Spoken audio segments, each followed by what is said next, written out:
Hey guys, it's Lindsay. Welcome to Mama Shmoo's Homeschool Reviews. If you are new to my channel, I am a homeschool mom of two. I have a son in kindergarten and a daughter in second grade.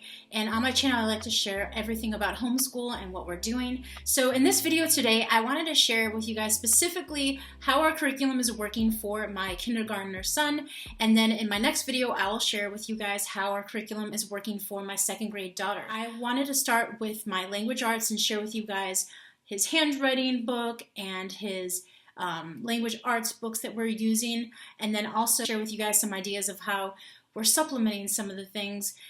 Things might not always go the way you want it to go. Your day might not be as good as you want it to go, so there might be days where he might not want to do a math worksheet, and I will let you guys know what we do when we are not having such a great day and we want to do something a little bit new and different and change things up a little bit. So that is what this video is going to be about. I will also share like how long we do certain lessons together for my kindergartner, so you have an idea of his routine that we have, which is a very loose routine. So I hope this video is helpful. I would love to have you guys give me a thumbs up to let me know that it is a good video, that you want to see videos like this in the future, or if you don't like the video, give me a thumbs down, that's good too, but that indicates to me that this is a video that I will move forward with and do periodically throughout the year. This is something that I thought might be useful for a homeschool mom that is looking into certain curriculum and seeing how it's actually working for our family. Alright, so let's get right into it, and we'll start with handwriting.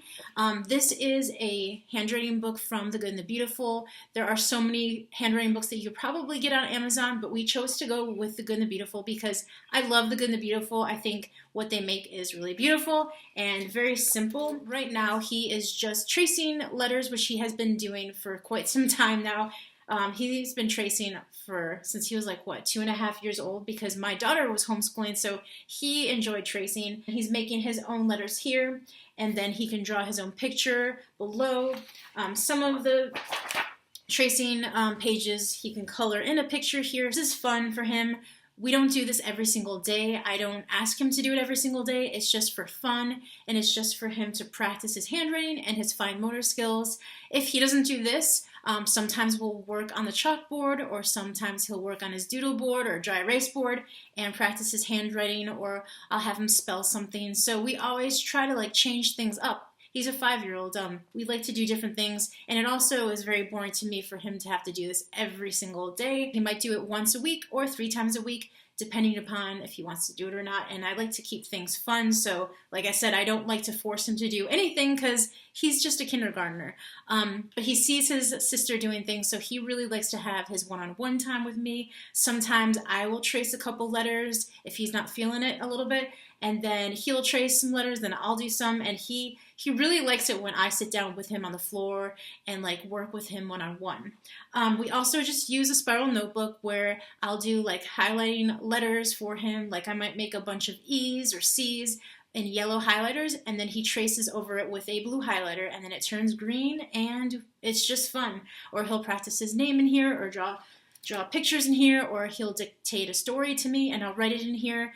Since my daughter's doing The Good and the Beautiful, she's been dictating stories to me a lot, and I did mention that in my second week update, so he likes to write stories too. We usually like tell each other stories out loud, but it's fun to write them down, so he has it in his book for memories, so we do that in this. I've also been doing the reading lessons, and we started this last year. We kind of did a few lessons here and there. I was trying to feel him out to see if it's something that he would be interested in. In the summer we did a little bit, and then we kind of started doing this more consistently at the beginning of our school year, which was at the end of July.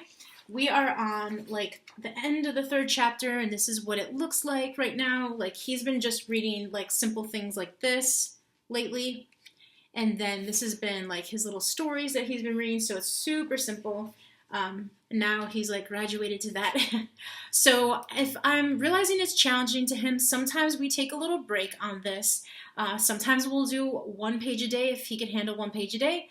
Sometimes he might want to do a couple. So I try to feel him out and figure out, you know, where he is that day, and I don't want to force him to do too much at a time. So we might do 1 page a day, or we might do 3 pages a day. It all depends upon you know, how he's feeling, how his attitude is. We also like to do fun things on the chalkboard, and I like to write words for him, and he likes to erase them. It's been something we've been doing in the past 2 weeks, along with the reading lesson. This is Explode the Code 1. When he was in preschool, he has been doing Explode the Code, but it was also a lot easier for preschoolers for A, B, and C. And I have a flip through of that, of all the workbooks if you guys want to see. But for kindergarten, he is starting Explode the Code 1, and it is definitely a lot more challenging than the preschool books. But what he does is he has to match and write some of the words here. They are starting to do 4-letter words like mitt and pill, some things like pen and pig. So he is using, he's just definitely being stretched a little bit to write his own little words. He reads and he copies and puts an X on it. So some days we'll just read these words right here, and then he will write them, and then he will cross them out. That matches. This page right here is X the same word, so they have fit here, and then he has to find the word fit and then cross it out. So sometimes like they have easy worksheets to do, so he might do 2. Some days when he has to actually read the word and copy the word and then X out the picture that matches, we will do 1 page. So like I said, it all depends on the day. I don't force my son to do like a page every day and then a reading lesson every day and then the handwriting every day. We just do a couple pages of these, a couple reading lessons, and then a couple pages of handwriting. A lot of these lessons for him takes about, at the most, I would say 10 minutes.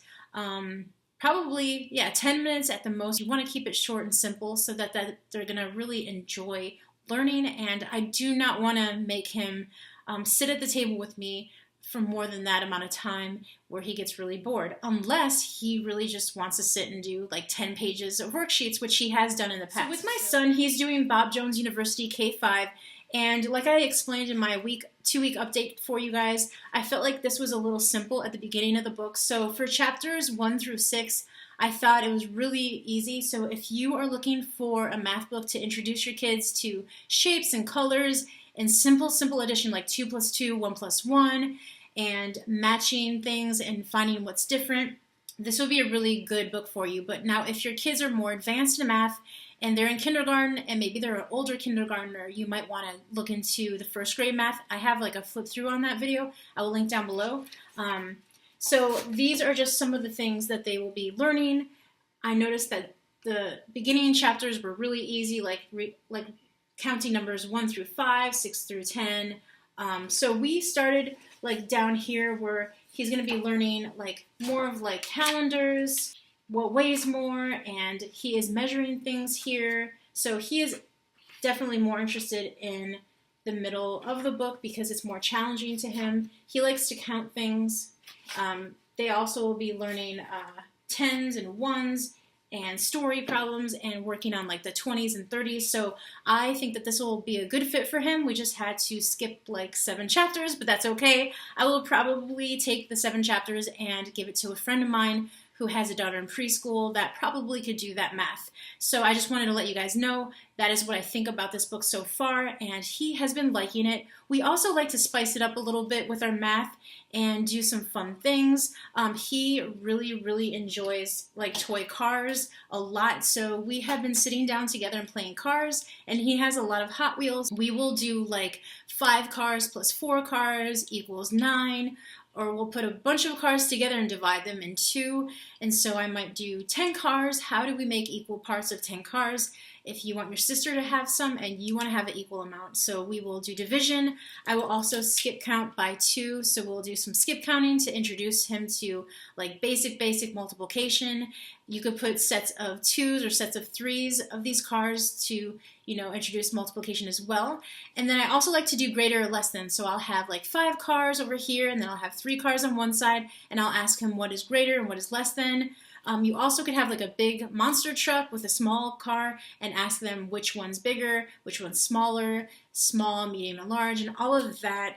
Simple addition, simple subtraction, and he really enjoys it. Like, we do monster truck like games where his monster truck jumps over cars and we like subtract cars by taking one away. Really been working out for us this month of August, and it's so funny how you forget that they're still young kids and they like to play. So if you can incorporate math in their playtime and you can sit down and spend time with them, I would suggest to do that. My son really loves it, and so I'm going to try to balance it out where we do some worksheets and then some days we do a lot of hands-on math, and we also like to do like these type of things where we involve candy. We have Skittles for division. We also have M&Ms where he was learning to count. Thank you guys again for watching this video. If you guys liked what you see, give me a thumbs up. If you guys are new to my channel and you haven't subscribed, please subscribe to my channel. I would love to see you guys again. I will see you guys soon. Thanks again so much for your support and for your time. See you in the next one.